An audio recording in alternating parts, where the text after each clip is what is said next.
Welcome to the international final round of the Economics Olympiad. By this occasion, we decided not to do just the testing of the students, but we decided to also have a great discussion about the economic difficulties we faced because of COVID-19. So we have a discussion coming with presidents of the economics associations from the Visegrad 4 countries, which are the countries which participate in this year's Economics Olympiad. My name is Martina Bacíková, and I'm a founder and director of the Economics Olympiad and INEV, which is the organization that founded the Economics Olympiad. With the Economics Olympiad, we, as I said, this year 4 countries are participating. It's all Visegrad 4 countries. So it's the Czech Republic, Slovakia, Hungary, and Poland. There are 5 students from each country in this international final round. They wrote their written test yesterday, and they will be, some of them will be examined orally by a committee tomorrow. Yesterday, we were blessed by presence of Thomas J. Sargent, who is a Nobel Prize winner, and he supported our students with a speech and expressed admiration for what they've achieved so far. Just for comparison, these 5 best students from each countries are in most countries the best out of thousands of students. Speaking for the Czech Republic, as myself, we had 19,000 students participating this year, and 5 of the best advanced to the international final round held today. So welcome, thank you for joining us. With the International Economics Olympiad, we have ambition to expand abroad even more and make it a worldwide competition. So the new countries participating next year are Greece, Bosnia and Herzegovina, and China. So we are looking forward to expand the economics and financial education to the world and help educational systems to include these important subjects. Firstly, I would like to thank our generous partner, who is Visegrad, which is Visegrad Fund, and they supported this international final round and a lot of things around it. So thanks to them, we can have this high profile event, thanks to the Visegrad Fund. Also, thanks to the big thanks to national partners and big admiration to them, because they organized their national economics Olympiad in their countries, which is a very big project, and it's not easy for an organization to organize. So big congratulations to them. It's, as a national organizer myself from the Czech Republic, I know how sometimes challenging everything is, and also how rewarding is it when we see our students in the international final round, for example. So big thanks to them for making this possible. Also, big thanks to our speakers who will be introduced shortly for supporting our mission and joining us today. And also thanks to you, because you joined us, you are joining us today, and by that you are expressing the interest in the subject and also supporting us with what we do on the Visegrad level at this point. You are watching probably on YouTube or on other social networks. If you want to ask anything during the discussion or make a comment, we see the comments in the chat at YouTube. So if you watch at YouTube, or if you want to comment or ask anything, just go to our YouTube live stream and ask in the chat window anything you would like to know. Our host will be selecting the questions to ask to the speakers. Hopefully we get to all of them, but we might also not. So ask the questions. We will be looking it up. So it's my great pleasure to introduce Dr. Majmír Hampl, who is one of the co-founding board members of INEV and the Economics Olympiad. 4.5 years ago, we started this project together.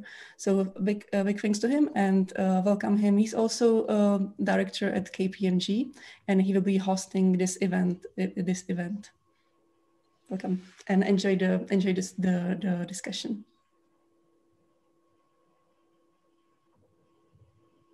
Good morning, everybody.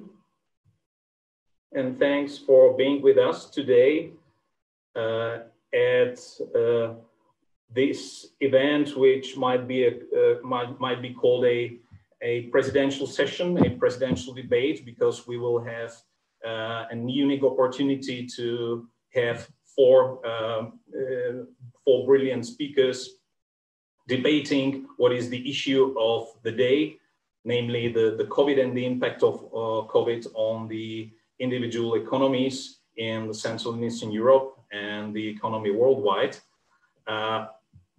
2020 is really a COVID time and the COVID year. That's why we've chosen to speak about this issue, and let's see what kind of new comments and new ideas emerge out of this I assume very interesting debate.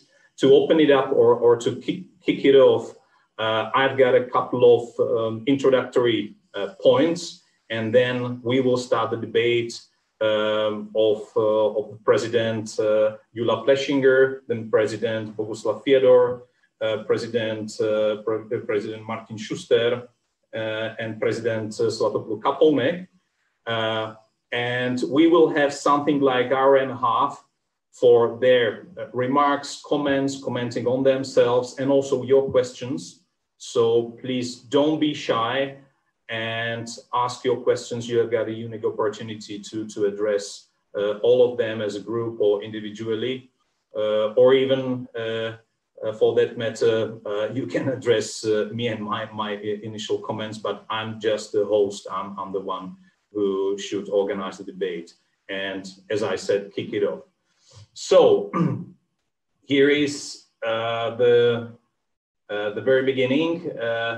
I call it the times that we are living in now. I call it the lockdown times. Very special, and I can assure you, I can guarantee to you that when we started these Olympic Games for students, this Olympiad for students 4.5 years ago, we never thought and never dreamt and never believed that we could ever get into these challenging times when the economies are effectively closed down. And some of these phenomena that are currently being observed worldwide are really interesting for us economists, be it macro or micro economists. The first striking thing is that we can compare the current COVID crisis of 2020 with the last big crisis after the year 2008. And there are at least two important things to be compared. The first one is the overall impact of the crisis on the global economy, on the global GDP. And the second impact is on the volume of international trade. What is striking and what is very interesting, if you compare 2020 with 2009, which was the very first year after the collapse of Lehman Brothers, is that on average this year in 2020, based on the assumptions of the International Monetary Fund, the global GDP will go down much more. The decline will be much bigger in 2020 compared to 2009. I mean the global GDP.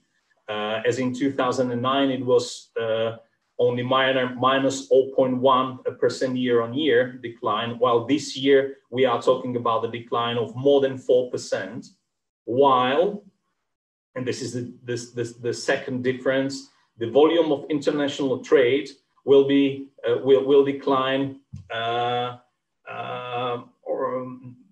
or the decline which will be much smaller. Expected decline of international trade will be much smaller this year than it was in the very first year after 2008, which is to some extent surprising, but only at first sight. One might easily argue that this really describes the situation that we are observing these days.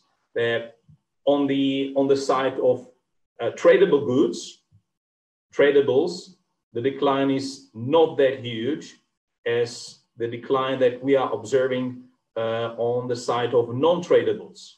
So basically we are sitting at homes with pubs, restaurants, hotels closed. All the services called non-tradable are not being produced. The clients are not being serviced with this kind of non-tradables, while the decline in the area of tradables, what it really moves across border, across the globe, has not declined that much, which is really interesting, and it says something about the structure of the world economy, and also about the impact of the crisis on the world economy, which might open up a question that I start with here. To what extent we really believe that this magnificent world resilience, and you know that in the whole world we are talking about resilience, how to make these local economies more resilient, how to make the world more resilient. To what extent is it really a good thing to equate the resilience with localization? This is the main theme in many debates in the continental Europe, in the Anglo-Saxon world, in Japan, in Asia. We somehow believe that more resilient economies are those that do not depend that much on globalization, but rather on localization, on the production which is made local, on the production of goods and services that is made local. This is like a main theme that has got many reflections, even in the political and academic debates. And you can start asking a question to what extent this is really a way forward, and to what extent these economies that are more local are also more resilient against potential shocks into the future. So I open it up as just one question to provoke the comments, and also your questions, and also to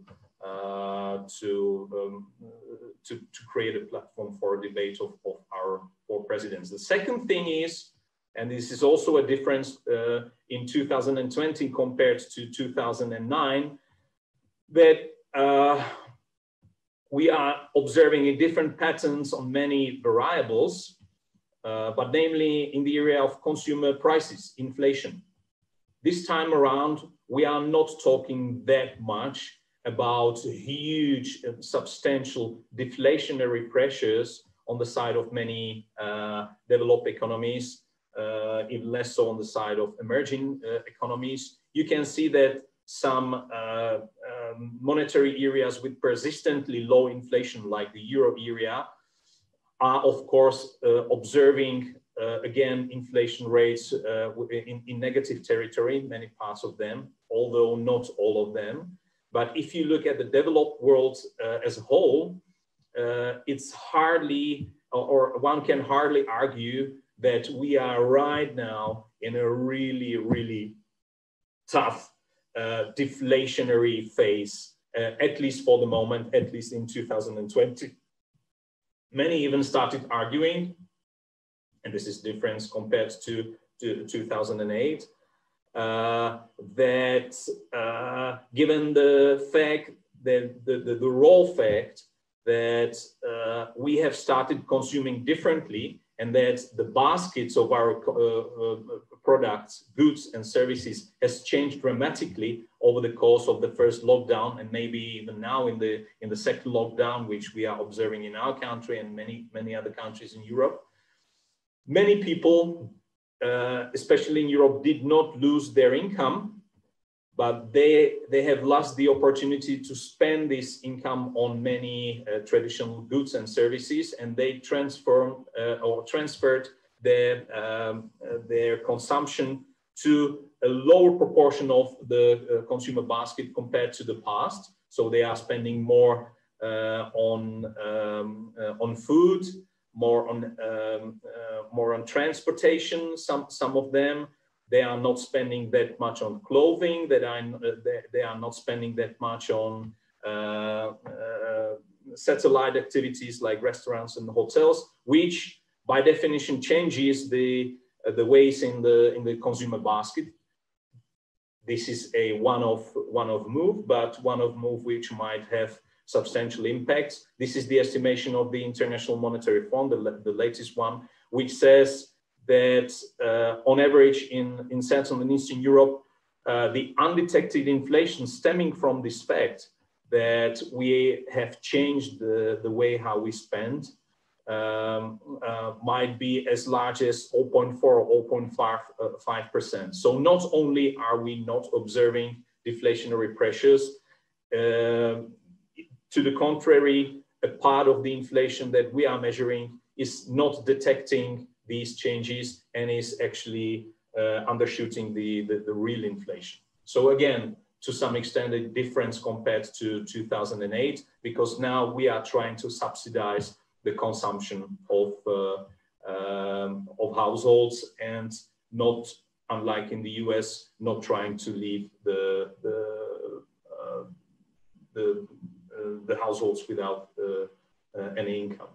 And the third phenomenon, the third feature of the current crisis is that we are increasing the sovereign debt at an unprecedented speed, very fast.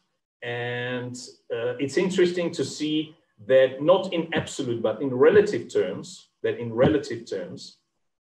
debt to GDP in the advanced world, but also in the emerging world, is either equal or even higher than it was during the Second World War. So we are accumulating a huge amount of new debt to overcome the short-term impacts of the pandemic, the short-term impacts of the crisis.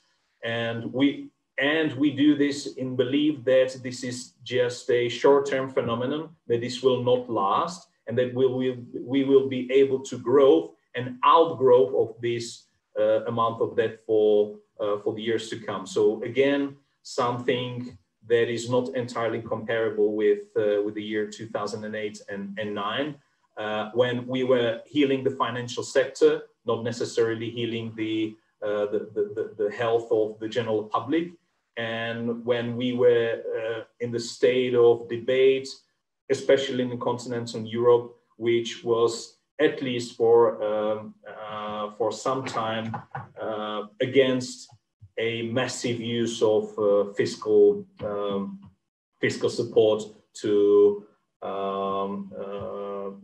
somehow fight the crisis or the big depression of 2009. Again, interesting phenomenon and interesting to compare it with the past. These are my short-term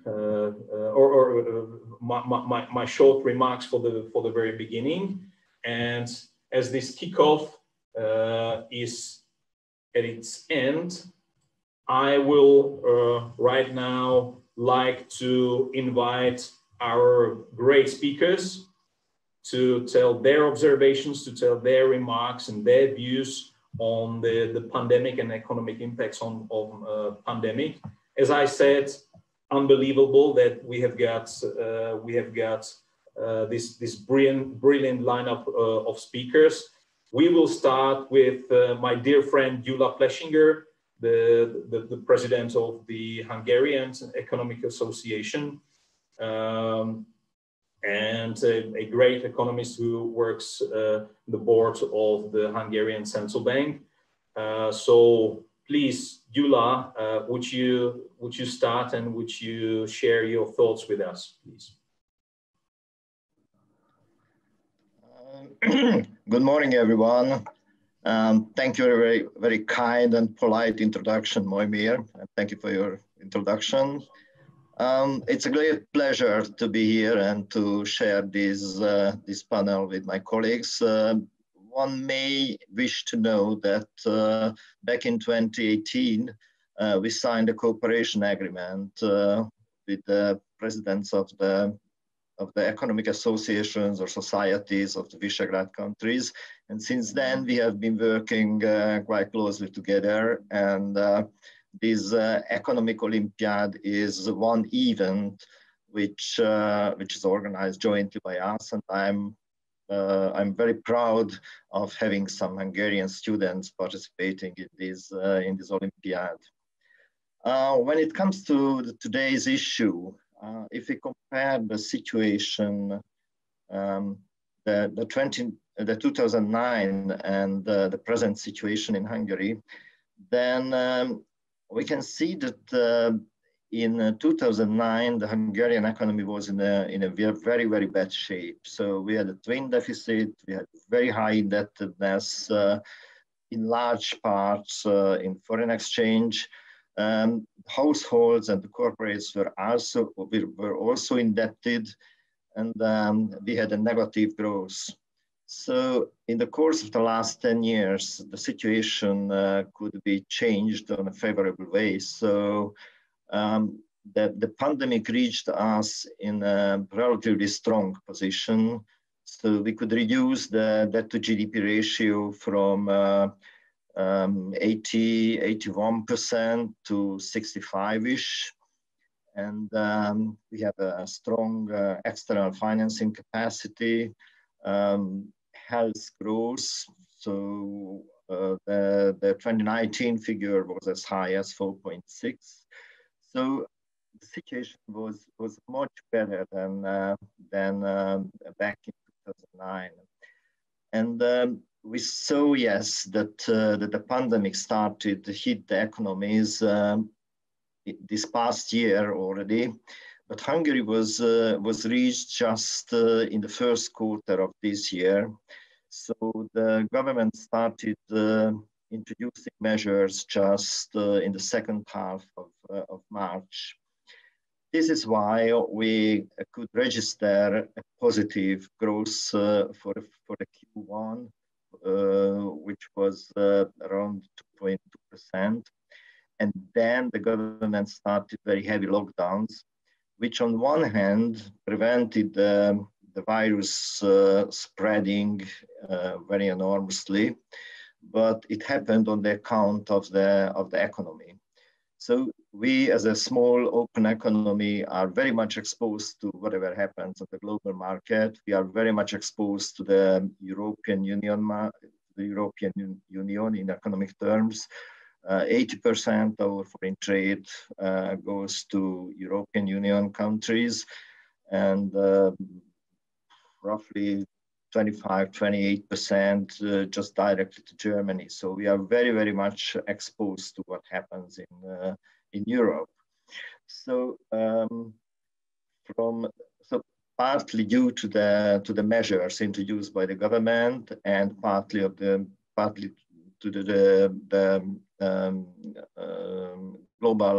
global events or procedures, we registered a huge drop in the growth in the second quarter. It was as high as low as minus 13%. So the economy almost stopped.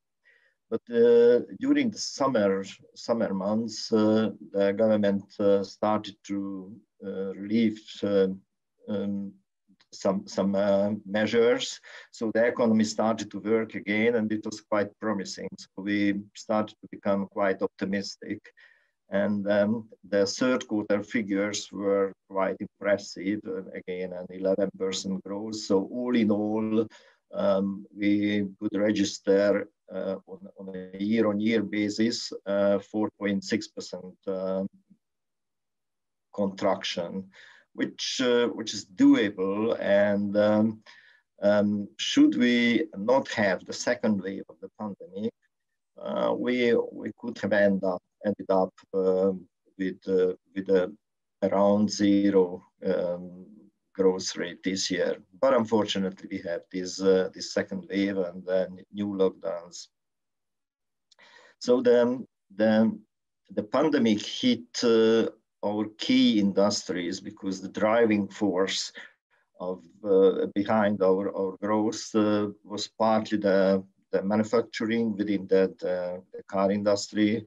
which has some almost 5% share in the GDP and 20%, almost 20% share in the GDP growth.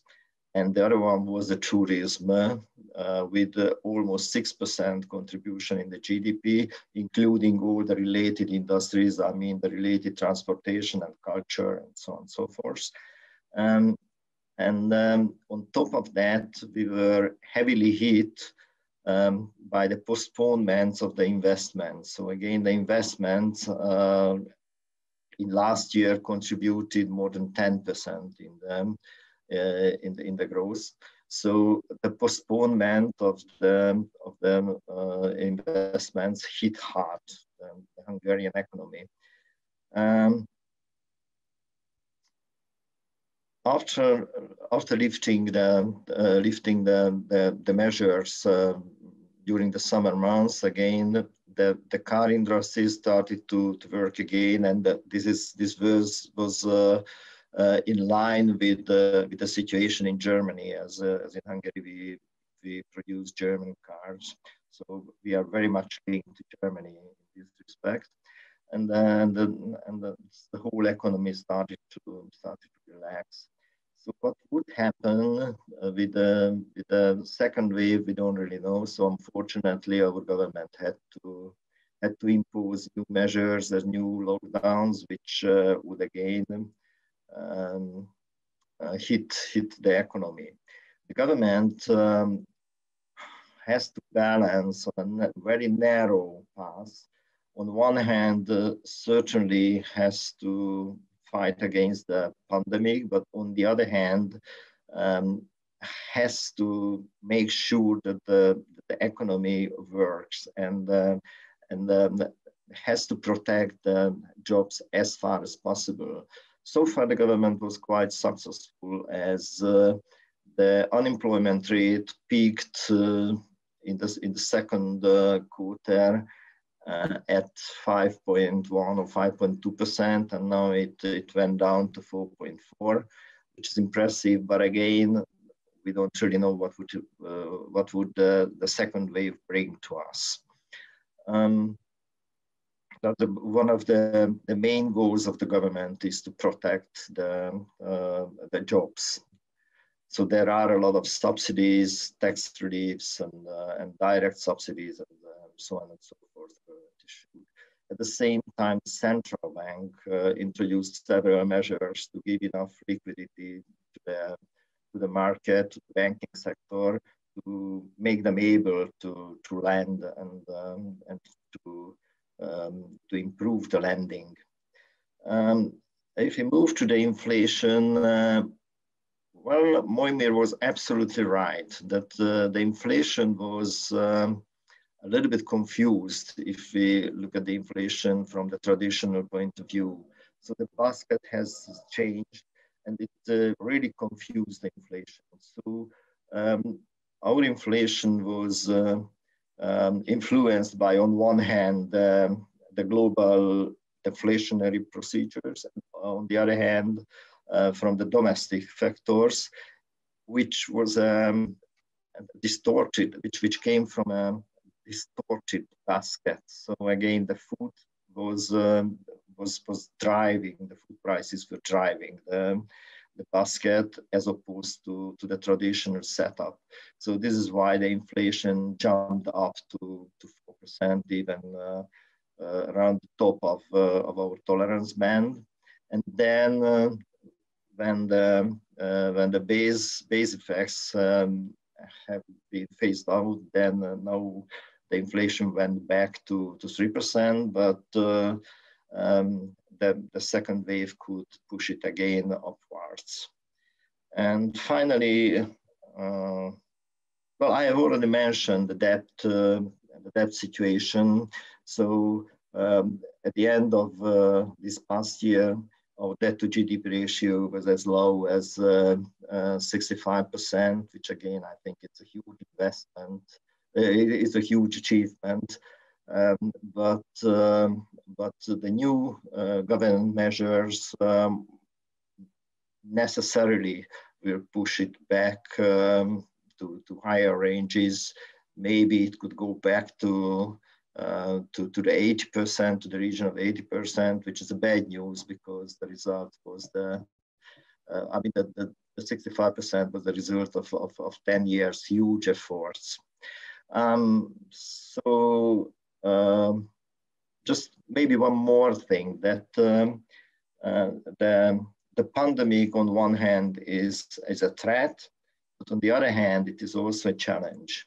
So there are a lot of mega trends which were speeded up by the pandemic. So let's consider the digitalization. Let's consider distant working. Let's consider the green economy.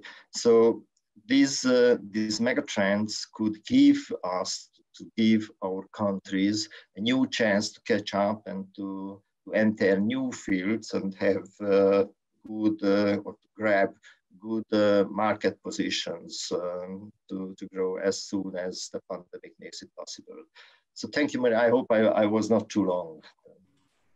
Thanks. No, Gyula, definitely not. Thank you very much indeed for your comments. There will be many things that I believe all of us here in this session would like to comment on or to expand on. And hopefully we'll have enough time in this hour and a half to continue this fruitful debate. So thank you very much indeed, Gyula. And let's move on. The second speaker on this session will be Professor Boguslaw Fiedor, who is the Vice President of the Polish Economic Society. He is the professor of Wroclaw University. He also has got public activities in the Polish Senate and a lot of other duties, public space in not only in Poland, in Central East Europe and in Europe as a whole. So, Professor Fiedor, we are very much pleased to have you today and very much looking forward to what you have to say to us. Good morning.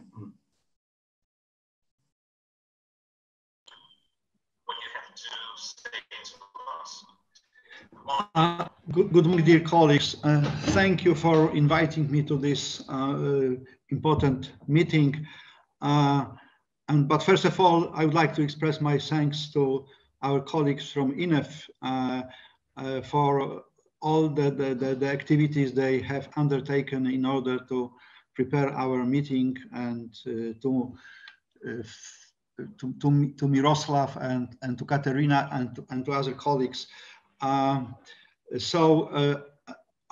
have to say that I had huge problems with following Miroslav and following also Gyula. As for Miroslav, I could only look at charts. I hope that as for you can hear me better than I heard you. So okay, thank you. I prepare. So I would like to focus not on the real economy. By the way, we are quite well in Poland. So in terms of most important indicators, for example, GDP fall, according to newest estimates, by the end of this year will be some between 4 and 5, which is an excellent result. And as the inflation, the acceleration of inflation is also moderate by 1%, 1.5%. And as for employment, the growth is also only by 1 to maximum by the end of the year 2%. But I would like, first of all, I would like to discuss mostly fiscal activities of central government in Poland to address and confine the consequences of COVID-19 crisis. Okay, we don't have time to speak about monetary measures, which also have been undertaken. First of all, by the national, but not only, also by the Office of Financial Supervision, as well as by the Fund of Banking Guarantee Fund.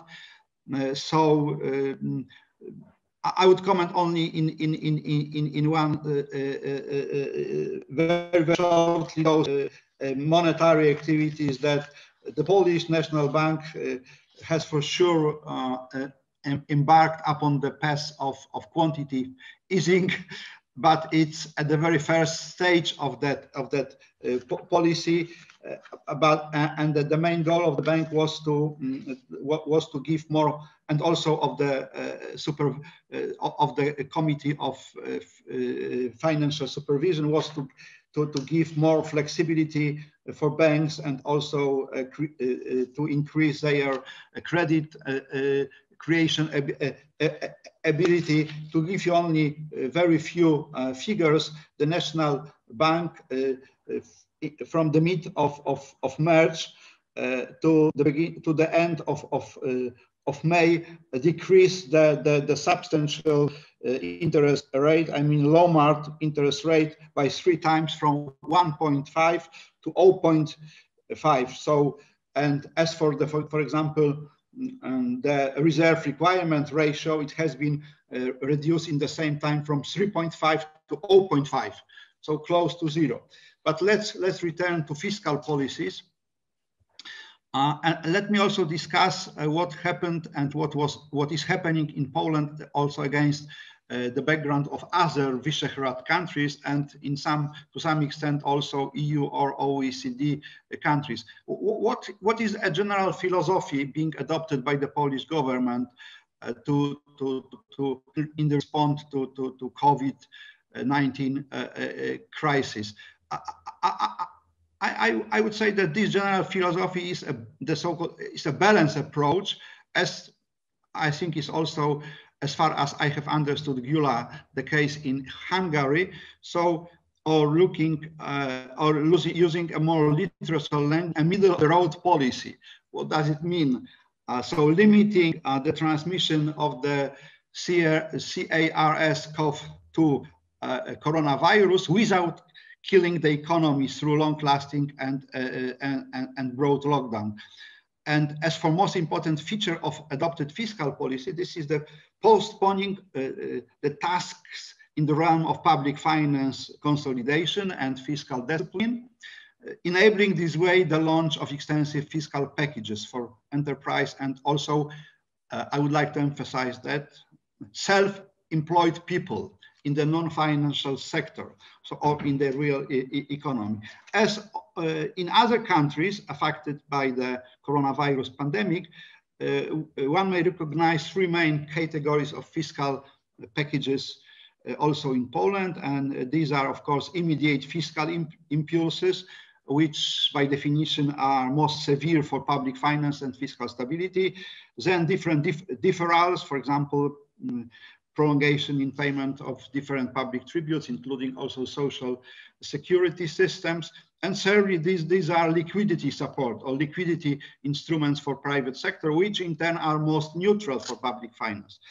How it looks like in our countries. So there are big differences. For example, as for immediate fiscal impulses, on the one pole, we have Poland with almost 7%, 6.8%.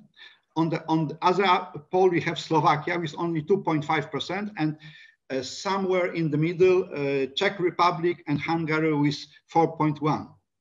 And highest level are in non-EU member countries as Canada, US, Australia, and Japan, so exceeding 10, between 11 and 12.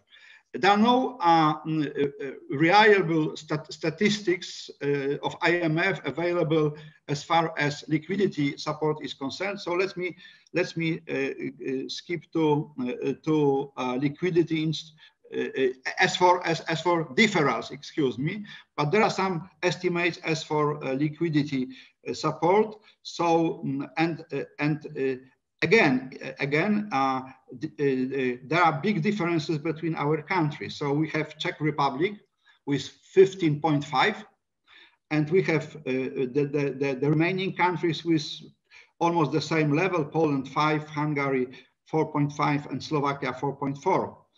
But also, but in the group of OECD countries, we have countries as Italy, Germany, and Japan, whose liquidity support in terms of GDP percentage is substantially higher for 23, 31, and 33 for respectively Italy, Germany, and Japan. What are the fiscal packages in the response to COVID-19 pandemic in Poland? There are many the so-called anti-crisis shields, but not going into, or without going into details, the anti-crisis shield includes in Poland two main components. This is a financial shield aid package of the Polish Development Fund.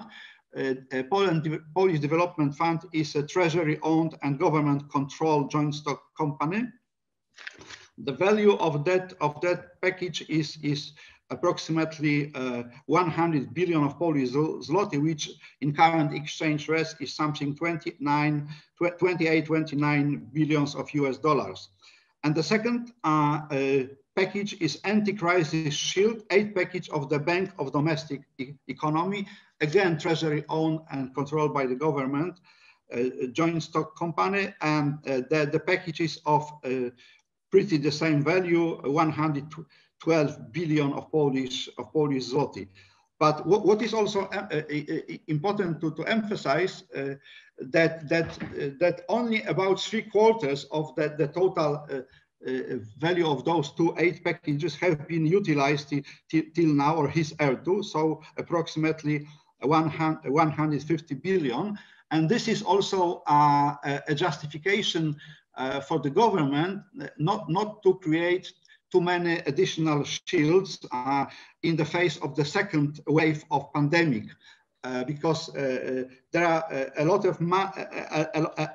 of financial needs still at the disposal of enterprises and also self-employed people from the packages which have been launched in the face of the first pandemic wave. So I would omit the more detailed characteristics of these two financial shields, and let me come to the financial outcomes of that aid. So firstly, deficit of public or finance or general government sector.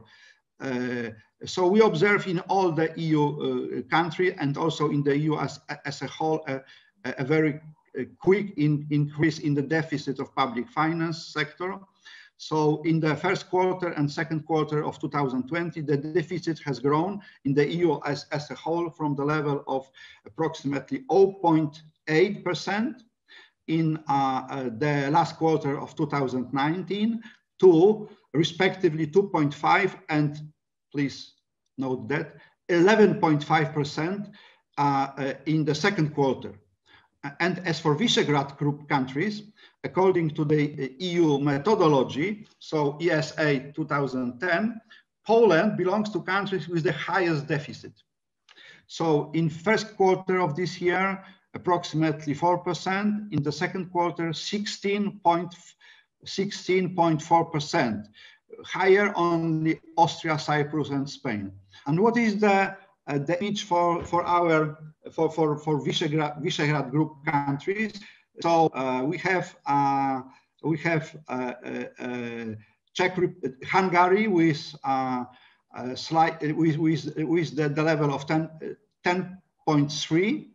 and approximately the same in both quarters of 2020. And then we have Czech Republic with which 7.6 in second quarter. But please note, Czech Republic had the surplus in the first quarter by +1 in the first quarter of 2020. And then we have Slovakia, whose deficit remained or was remaining pretty stable, 7.3% in second quarter and approximately 6% in first quarter. And let's come now to debt of public finance sector in EU member countries.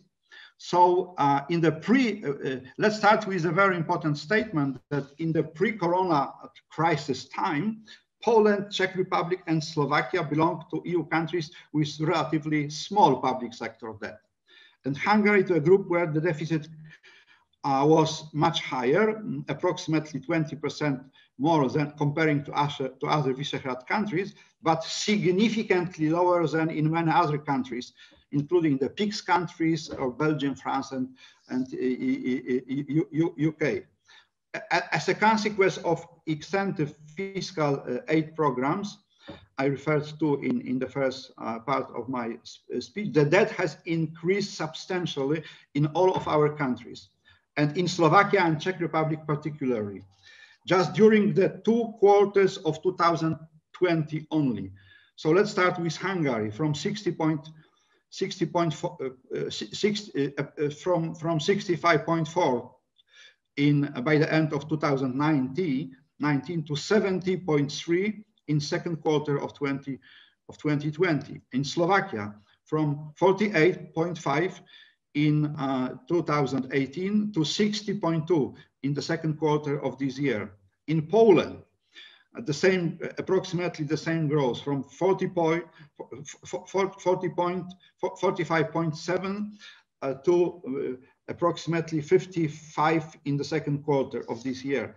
And in Czech Republic, also an immense growth from 30.2 to almost 40 in second quarter of this year.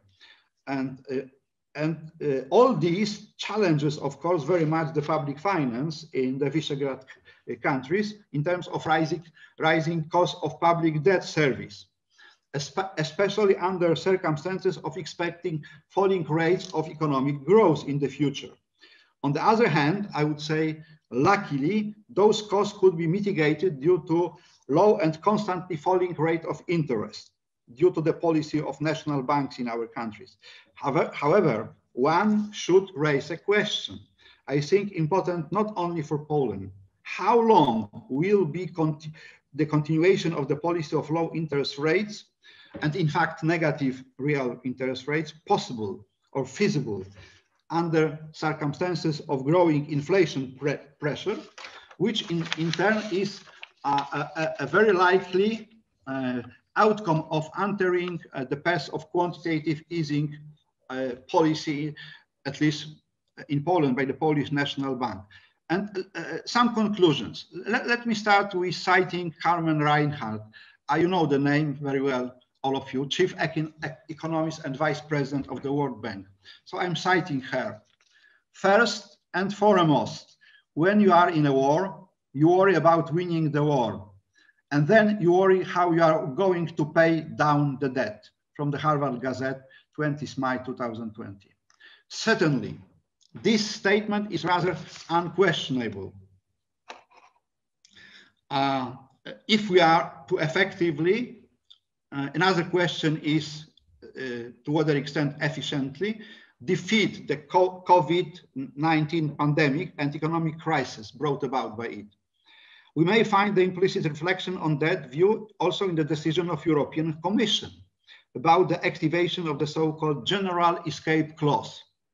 It enables the suspension of the Stability and Growth Pact, and this way a temporal suspension of the Pact's fiscal rules. Everybody is familiar with those rules. Like, in this context, one should perceive the EU COVID recovery plan, approximately 750 billion euros, mostly based on debt instruments. It means bonds to be issued by European Central Bank and collectively guaranteed by the member countries. Having said all that, I would like, however, to emphasize the following. The health safety is most important, but in the long run, nobody and nothing can ensure it without economic safety. And the latter doesn't exist without secure state finance. In this context, let me formulate only 3 thoughts. I would like much more, but we don't have time. Referring not necessarily to Poland merely. The first remark, the first thought.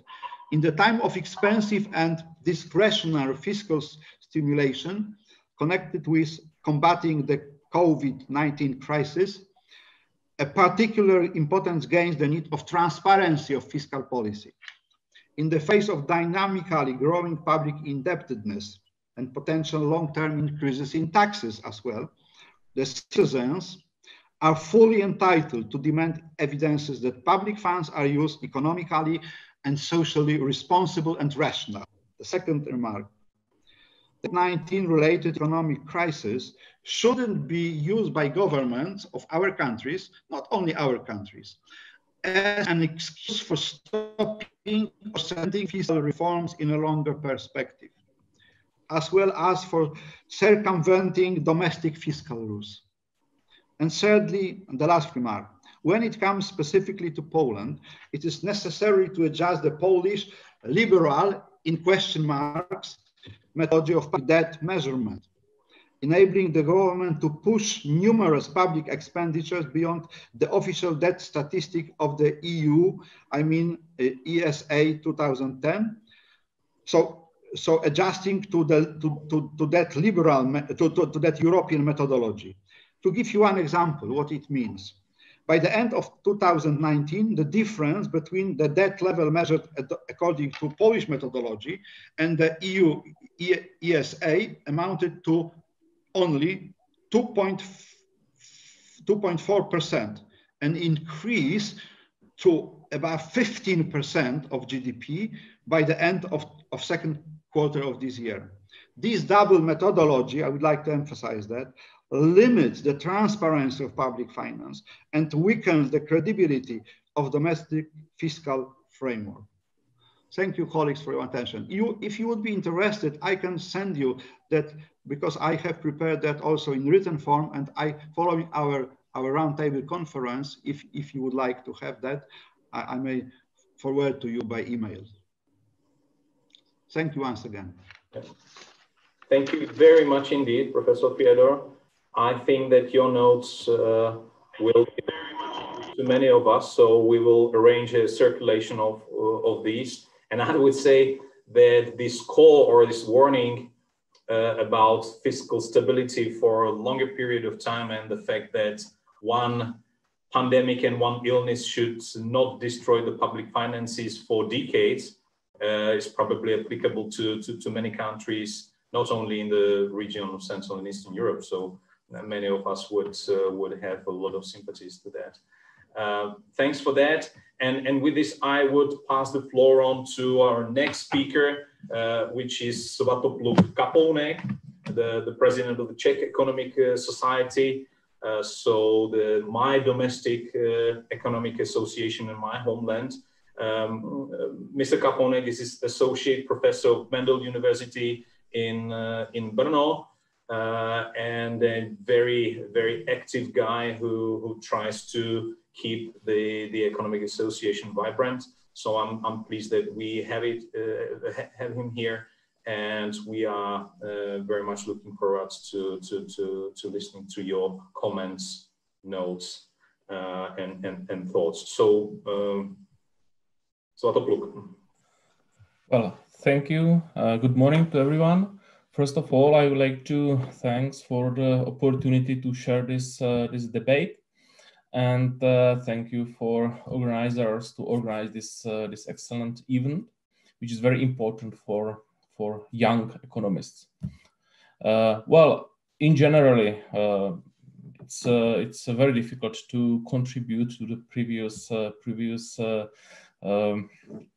professors, because they introduced many new ideas and also many facts. I will talk a little bit generally. What we know from empirical studies, from empirical literature, from empirical evidence now, the COVID pandemic is a combination of supply and demand shock. It is boosted by economic policy uncertainty, which is very important because there is a significant role of policymakers.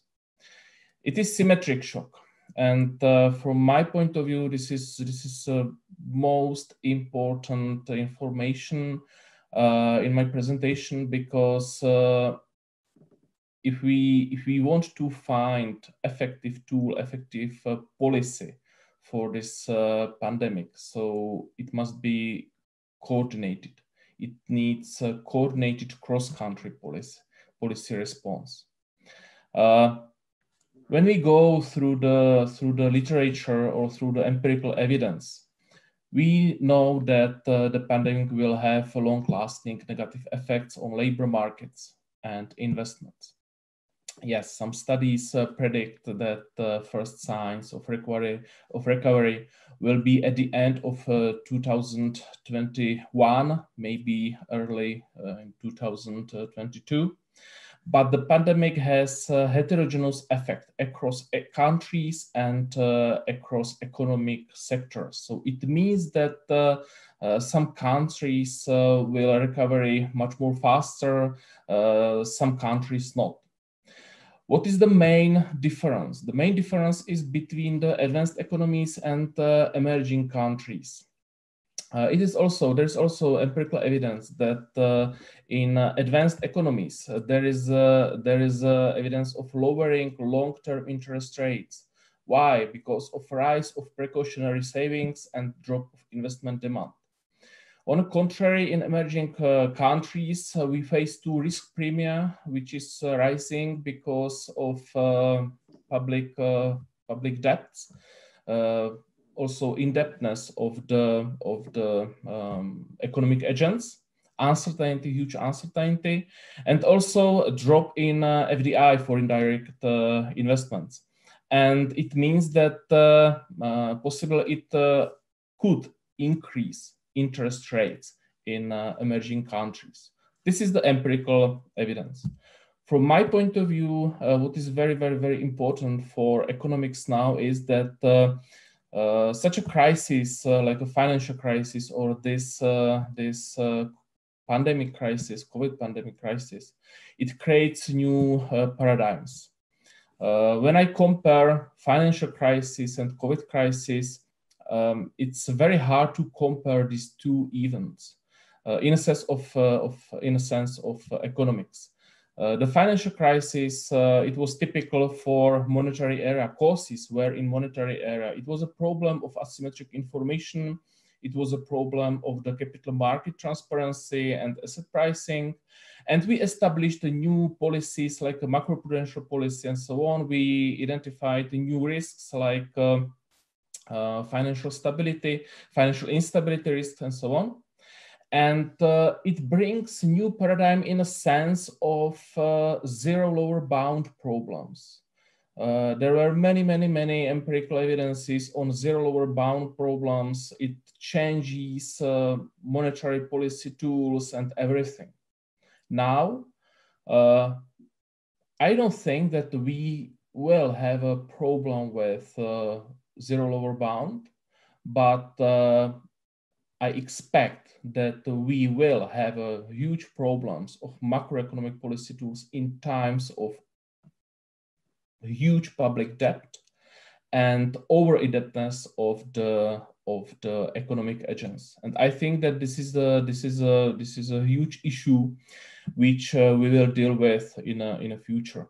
Another big issue will be also some distortion effects of various subventions, especially income support and so on the labor market. It is not emphasized now, but the effects on the negative effects on labor markets will be really significant.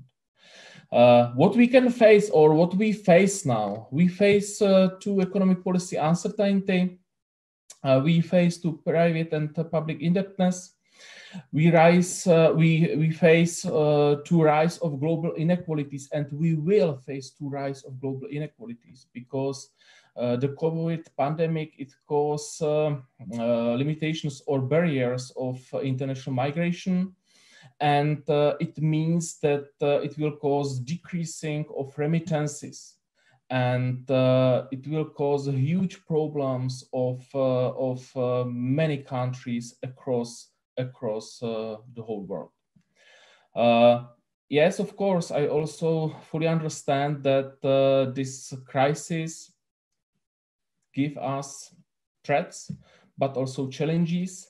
Maybe there will be new structured products, the new challenges for risk management, for especially for insurance companies. There will be place and space for new credit default swaps and new forms of insurance and so on.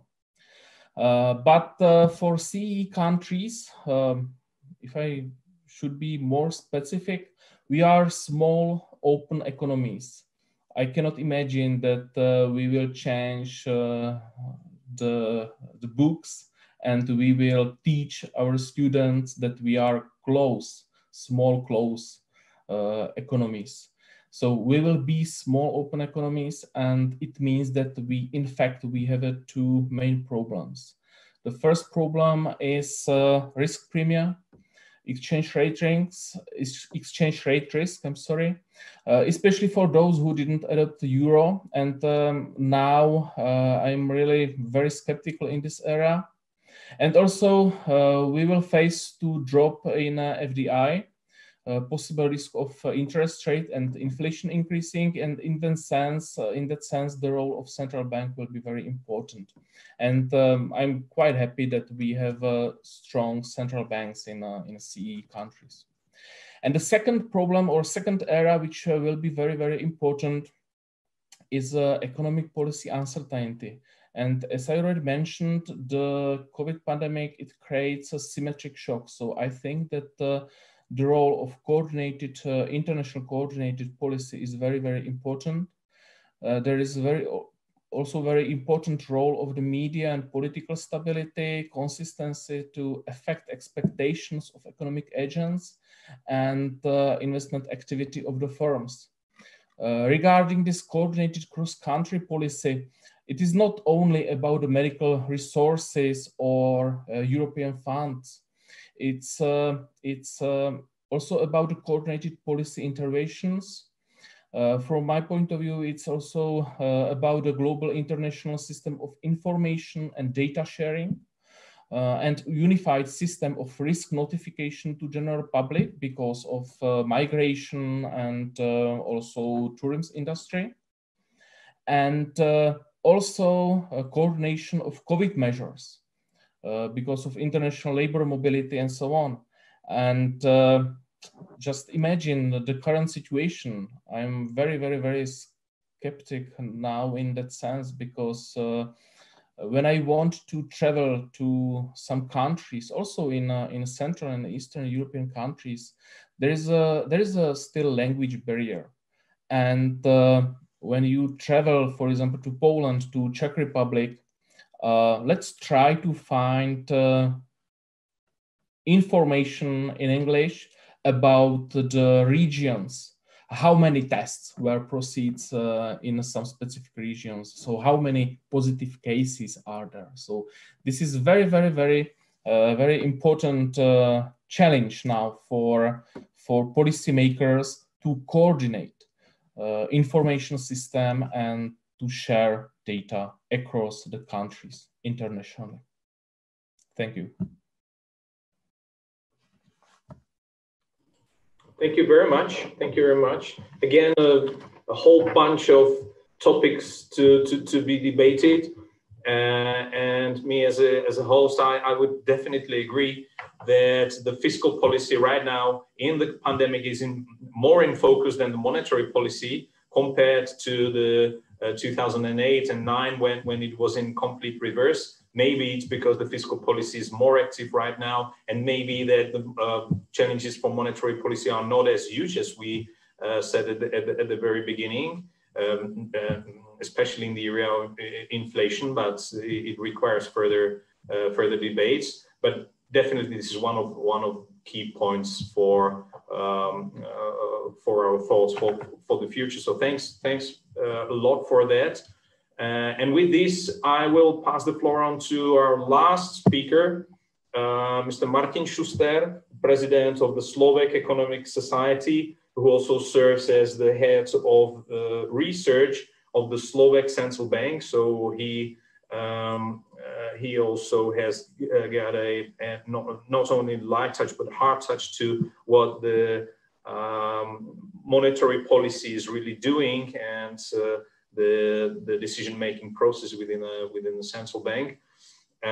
Maybe this is also a perspective that is of value for us. But I do not want to predetermine what Martin is going to speak about, and we are more than eager to listen to your comments and views. So Martin, please.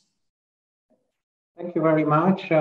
Very happy to be here with you, and thanks a lot to the organizers for setting up this workshop. I'll share some of my slides because I have one chart which I really want to show you, and since I'm starting the presentation, I'll kind of rely on the slides anyway. So I'll try to take a bit different point of view, since Boguslaw so very nicely described the economic impacts, and Svato described the nature of the crisis from economic perspective. I want to go back to the root of the crisis, which is the pandemic. Ideally, what we would like to have is a model which encompasses both the pandemic and economic developments. Unfortunately, that doesn't really work. Trust me, we tried, and I have seen a couple of other attempts in the literature. The largest problem is that most of the pandemic models have maybe 2 weeks scope, and then they stop predicting well, while for a good economic model, we need much longer perspective. We rely on rational expectations. We want to have up to infinite perspective. On top of that, we see that there are countries with very different measures taken against the pandemic, but the economic outcomes are very similar. Okay? We have declines of GDP somewhere between 6 to 10% in most European countries, despite very large differences in approach to fighting the pandemic. So from economic perspective, we should just take the pandemic as given, or take the best estimate of how the virus will spread, and then model just the economy. But still, I want to talk about something very unique to Slovakia, which maybe some of you have already heard about, and that's testing the whole population of the country. It's a very unique strategy. Slovakia was the first country in the world to try this. I was very skeptical at the beginning, especially because of logistical constraints. And it looked like when we were 1 day ahead of the mass testing, we were still missing 1/3 of the required doctors and nurses. But somehow, the government, together with municipalities and the army and volunteers, managed to do that. So what was done in Slovakia, that we tested the whole population with rapid antigen tests. These are tests which are relatively cheap and fast to administer. Takes about 15 minutes to get the results. The tests are less sensitive than the traditional PCR tests, which maybe is not such a big drawback, because what it does, it detects people with very high viral loads, and there is a good reason to believe that people with high viral loads also are more infective. So the first round of tests was done on the weekend of October 31 to November 1. Results were relatively relatively good. On average, there was 1 percentage point positive rate, but large differences among regions. So finally, it was decided that in the second round, a week later, we are not going to test the whole country again, but only regions which had higher positive rates, which essentially means the northern half of the country and 1 district in southern Slovakia. So now I want to show you the results. If you look at this chart, on horizontal axis is the the rate of positive tests in individual municipalities in the first round, and on I'm not sure that, Martin, I'm not sure that we are seeing it. Guys, can you see it? I'm not sure. It doesn't appear on my screen. Oh, okay. Yes. Now we are there. Okay. Yep. So hopefully it's okay now. Yeah. All right. Okay. So on horizontal axis are the results in the first wave, and on vertical axis in the second wave. And the size of the dots is the size of the respective city or village where testing was done. So I'm only plotting the municipalities that participated in both waves. So the positivity rate in the first round was 1.5%. That's because we selected only those that had higher rates to go into the second round. In the second round, the positivity rate was 0.6%. So when I run the regression, the coefficient is, the slope is 0.22, intercept is 0.3%. So what we can infer from this that the false positive rate of these tests is 0.3%, which is pretty amazing. Okay, we are talking about a cheap test, less than €5 per test, which is done in 15 minutes in basically any conditions. And that means that the specificity of the test is 99.7%. So very few false positives. So when we subtract the false positives from the results, we can infer that we have detected 1.2% of population which is truly infected in the first round, and then these guys were quarantined. And in the second round, even in these more infected regions, we detected 0.3% of truly positive new cases. And this looks like magic. It's almost a 70% reduction of the true positive cases, which almost sounds like too good to be true. And if this really works, and if we could confirm this with repeated results in other regions or maybe in other countries, this would really, or this could be a way to get out of the pandemic relatively quickly. So as I said, originally I was very skeptical about this whole testing idea, but looking at the results, it looks really amazing. So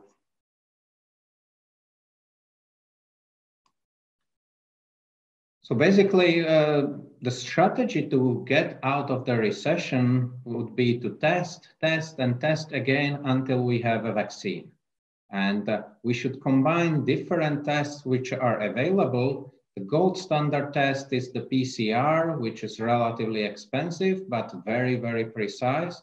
So that's what we should use for contact tracing or for treatment of individuals if they need medical treatments. This rapid antigen test, which I mentioned, could be used in high-risk areas for very quick results, or we could even use them for public events if we want to restart having concerts or large gatherings. there's a good chance that we will have rapid saliva tests, which could be administered by even non-professionals. So that could be used by people in their homes to quickly self-test and self-quarantine. And then we also have another type of rapid test, the antibody test, which are also not very sensitive, but could be used for evaluating the anti-pandemic policies. And then we, of course, hope that we will have a vaccine next year and this whole thing will be over. Now, coming back to the economic side, just as an illustration, this is a forecast of our colleagues about Slovakia, and I don't want to dwell on the numbers a lot, but just to show how we updated our forecasts when we got more and more information about the pandemic, the depth of the pandemic, and how it spreads. So the uncertainty on one hand looks very large, but on the other hand, if you compare the 3 different rounds of forecasts when we included the pandemic, the differences in outcomes are not so different. Okay, so it looks like overall this crisis is very similar to other pandemic crises which we have seen in other countries where there were Ebola or cholera outbreaks or Spanish flu 100 years ago. So this looks to be very deep recession and also a relatively short recession. And once we deal with the virus, then economy could recover very quickly. Both the supply and demand constraints could go back to normal relatively quickly. There will be some scarring in some sectors, but overall, by the end of next year, we can kind of be back to normal.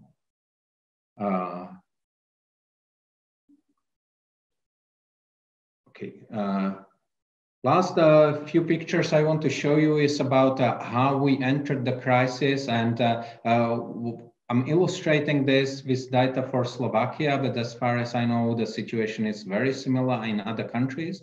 So on this chart, we have the liquid financial assets of households. So think about this as a reserve that households can tap into if they lose their jobs or if their incomes go down. And what you can see is that there is a large fraction of households with basically no reserves. 10% of households have no reserves at all. And more than 50% of households have reserves for less than half a year, which is kind of the standard recommendation when we teach financial literacy. We recommend that you should have reserves for 6 months. Turns out that more than half of the people don't have these reserves. Now they get hit by a crisis. We are already 7 months into the crisis, and many of those who started the whole crisis without any reserves have long run down anything they could use. This picture is for businesses where the cash reserves are not so important in businesses, so we look at the insolvency that the businesses will not able to manage with their cash flow plus their reserves, the expenditures, the current expenditures they have. And it's kind of interesting that when we simulate lockdowns, which are up to about 6 to 8 weeks, most businesses are doing well. And then after about 8 weeks, especially medium and large businesses start becoming very vulnerable. And if the lockdown continues for basically more than 2 months, then the larger businesses are very vulnerable. The figures on average start at around 6% insolvency, which is kind of the standard in normal time. But with a long lockdown, this can more than double. Okay, so finally some issues which I kind of touched on, but I want to come back. So generally, I believe that the crisis is a short-run phenomenon, like 1 or 2 years, but there will be some long-run scarring. And a lot of the policies which are being implemented in many countries are only concentrating on the short-term pain. So kind of first managing the pandemic, then second providing income support or employment support. But we are largely ignoring the long-term scarring. So for example, we had policies to keep restaurants and bars open, and we ended up with schools being closed, and this will probably have a very long-term consequences for the education of our children, for future productivity, and they will hit especially hard vulnerable social groups, that is children which have no access to internet or which don't have the technology to connect to their friends. There's also a question in the chat about EU recovery program. So kind of want to touch on that. I'm relatively skeptical on how effective the EU recovery programs will be, because as individual countries, we can already borrow at almost 0 interest rates. So each country can have its own fiscal expansionary fiscal policy, basically as large as we want to. And we don't really have to worry about fiscal consequences too much, because interest rates will definitely stay very low for next 5 or even more years. It's kind of not clear why should we have an EU-wide program on top of the national expansionary policies.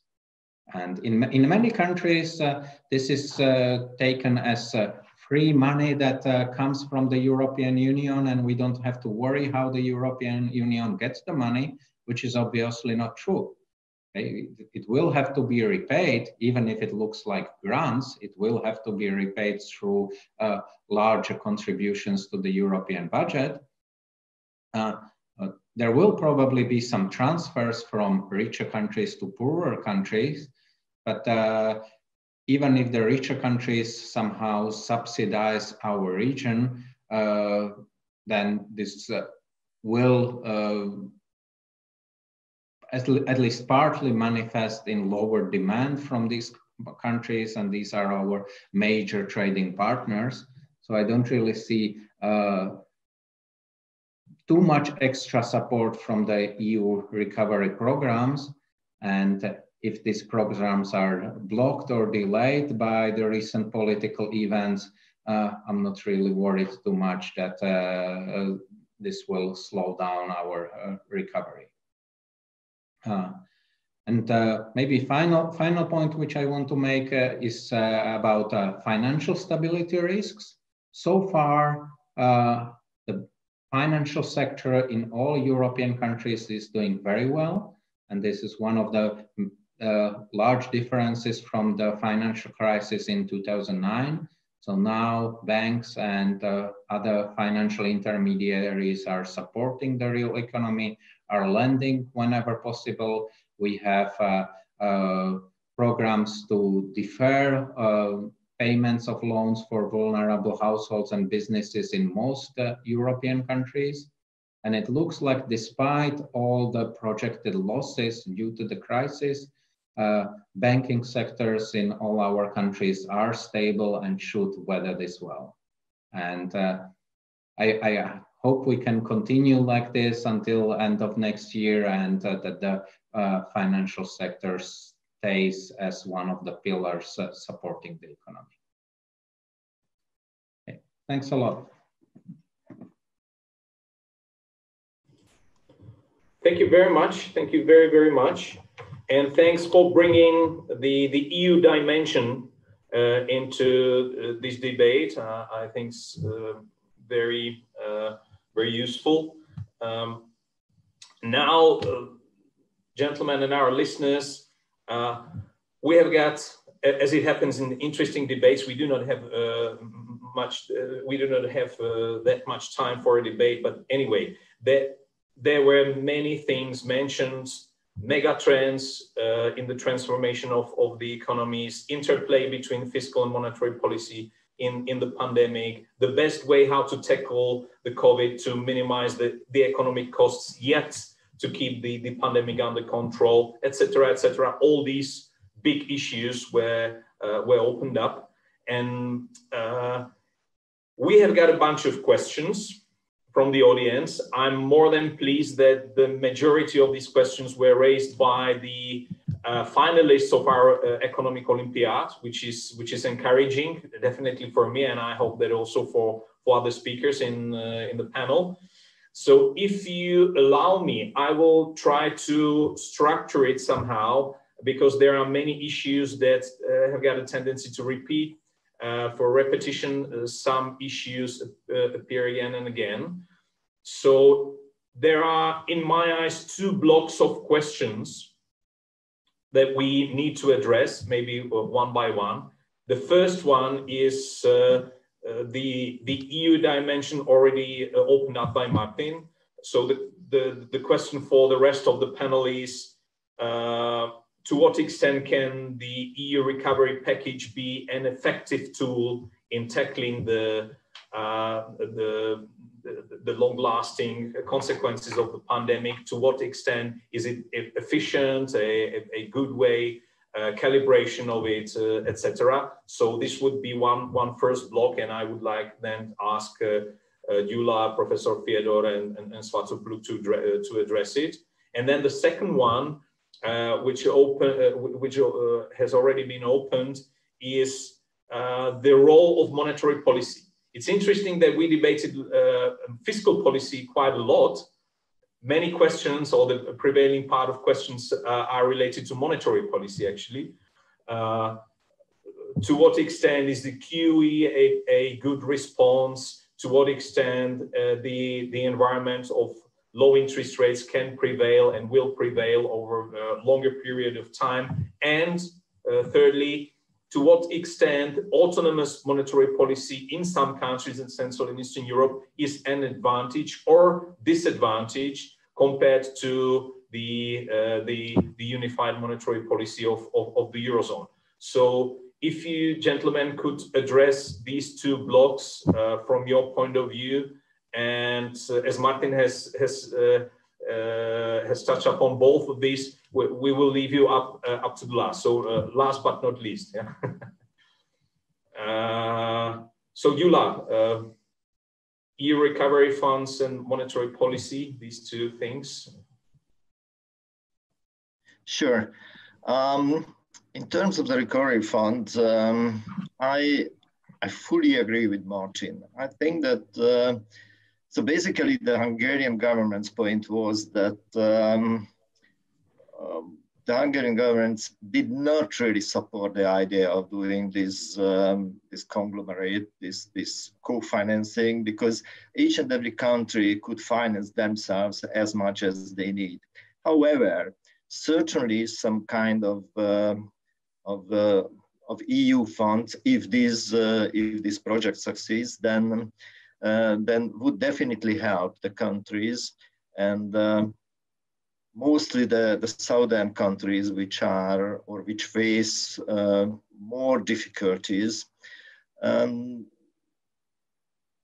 protect the jobs, to push the unemployment down. So just to help them to restart their economy. So that's for sure. So each and every cents or forints or crowns could help the respective economies.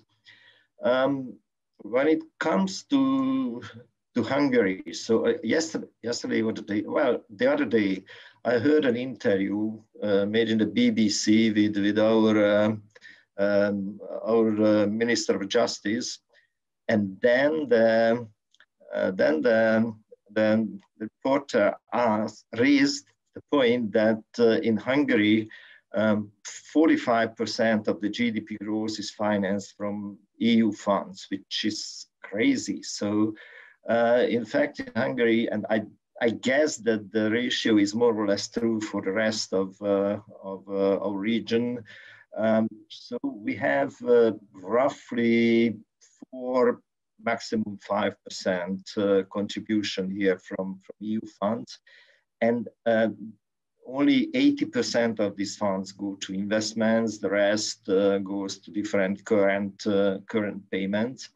And at the same time, we also have to pay our contribution to the EU budget.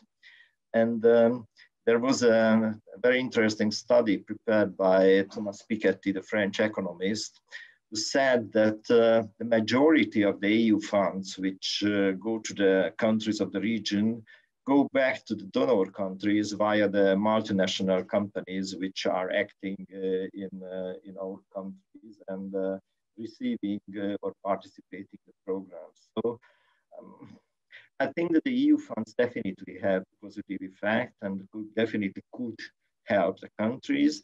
I think that our countries in the region are in less need than other countries in the mainly in the southern part of Europe, but in any case.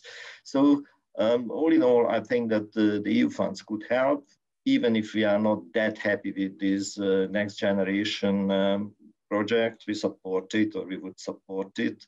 But again, I fully agree with Martin that our countries or the EU countries could well finance themselves, and ECB may, on a case-by-case basis, support the respective countries by some buybacks or some secondary market interventions. So this is my point on the EU funds. When it comes to the monetary policy, indeed, the monetary policy may have a huge effect on handling of the consequences of the pandemic. If we look at the large central banks, they all do some kind of easing and provide enough liquidity for the market to provide cheap sources for the corporates, for households to finance themselves, to try to keep the labor and to somehow start the economy again. So in Hungary, we have several programs. Basically, the Hungarian central banks has a triple mandate. So on one hand, our primary goal is the price stability, but we are also responsible for the financial stability, and last but not least, for supporting the government in their efforts to manage the economy in a proper way. So I'm not a desperate fan of the QE across the board, but I think that the targeted QE could definitely help the respective economies, and this is what we have been doing in Hungary. So we have programs to provide cheap financing for the SME sector, primary the SME sector, and primary for investments. And we have another program for providing liquidity on the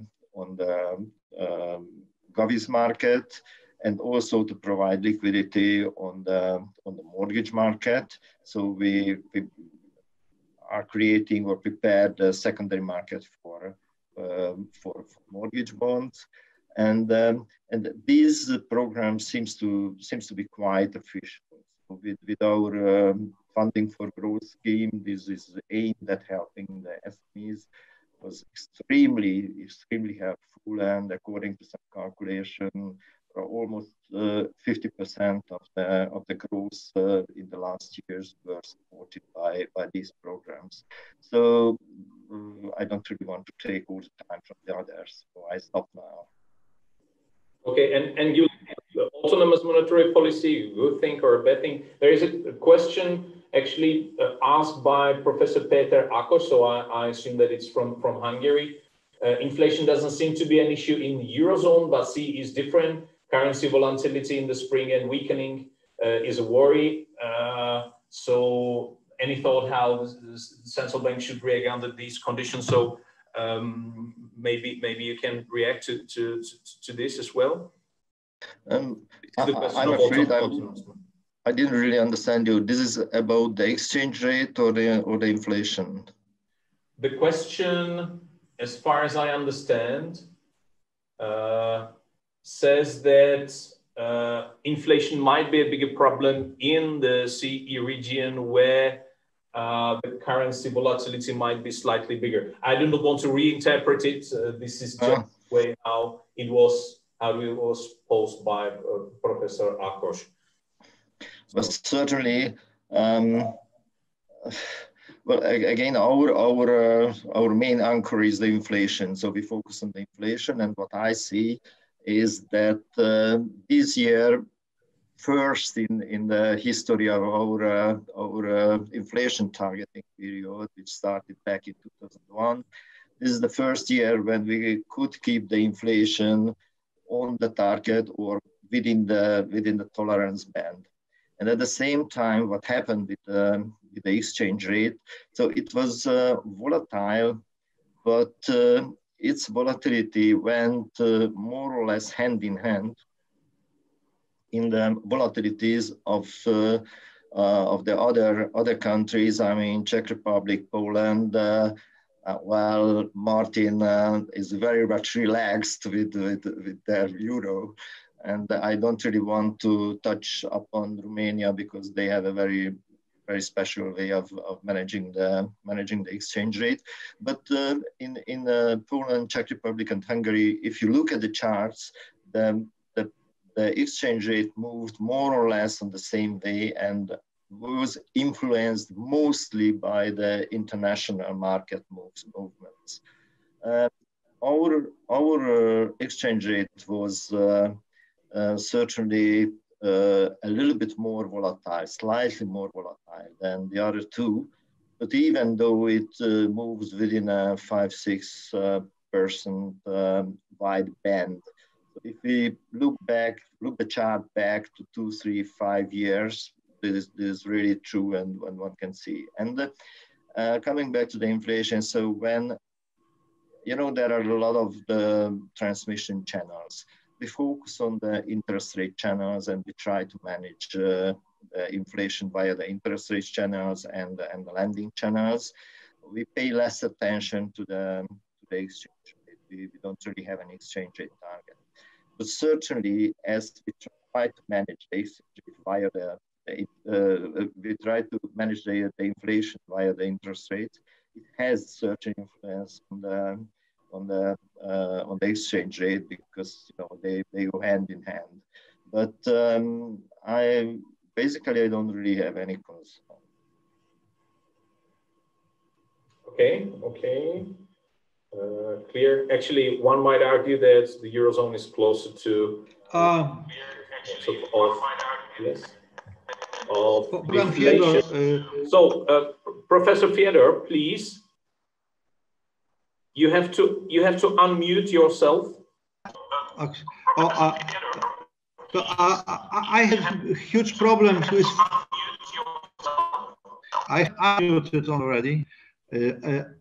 Once again, I had huge problems with following the questions you, Martin, has raised at the beginning of the discussion part of our meeting, and also I couldn't follow the Gyula's intervention because of the very bad voice quality. So I can only guess what questions you have raised or what problems you have discussed. But just my intuition is that only, not certainty, that there was also a question put in a written form by Katerina about what is going to pay down the debt. If I noticed. And in conjunction with that question, and also with some remarks about the monetary policy, the answer to the question who is going to pay down the debt is simple as the debt. Only the future generations, the generations to come. So the current crisis, in a more general approach, should be also perceived or understood in terms of intergenerational equity or justice. And therefore, I consider extremely important for all the governments to have a solid program of retaining fiscal stability for the future in order to decrease the financial costs, so the cost of debt servicing for the future, which simply means for future generations. And in that context, I'm not supporting now a view which is spreading, so the so-called new monetary theory, that in practice there are no limits to the issue of money by the central bank. Okay, we are not in a business as usual, in a normal situation. We are in extraordinary situation, and to finance the costs of fiscal aid packages, more or less, to some extent, we have to have in our countries and in other countries what is called the quantitative easing. But I don't agree with the opinion that quantitative easing is becoming a standard monetary policy. To me, quantitative easing should be further considered a non-standard monetary policy whose application is justified in the crisis, but not as a standard in a business as usual general macroeconomic situation. And if, as for Poland, I find as positive the policy, the quantitative easing policy followed by the Polish National Bank, because within that policy, the Polish National Bank buys only government securities, so pretty not risky papers, and so, for example, bonds being issued by governmental owned and controlled institution as the Polish National Fund or the Polish Bank of Domestic Economy. I am against buying by the national banks other kinds of securities, so of private companies, which is the case in many countries. And summing up, what we really need, and what I referred to at the end of my first speech, is that for the future we have to have a very concrete, solid, so based on solid foundations, programs of financial recovery for domestic economies. I'm not speaking here about the recovery plan of the Union. This is a quite different story. Thank you. Thank you. Svatopluk, your views, your thoughts, your takeaways from the debate? Thanks. I will try to be as short as I can. First question on EU funding and support and so on. Well, as I mentioned, the crisis will have a heterogeneous effect across sectors. And from my point of view, EU funding is important, but it must be targeted into requalification programs and the labor market and specific support of economic agents and the labor market as a whole. And that's the one target of such a programs. And second one is, and it is also very important, the negative effect of this crisis will be inequality. And we must focus more on solving these inequality issues and use active social policy, especially because of problems of single mothers and some specific groups of economic agents in the countries. But we must target this support. We cannot provide the money in general to all people. Helicopter money is a very fine idea, but it would have negative effects on labor market distortion and so on. The second issue was monetary policy. I fully agree and confirm that definitely central banks should keep long-term interest rates at very, very, very low level.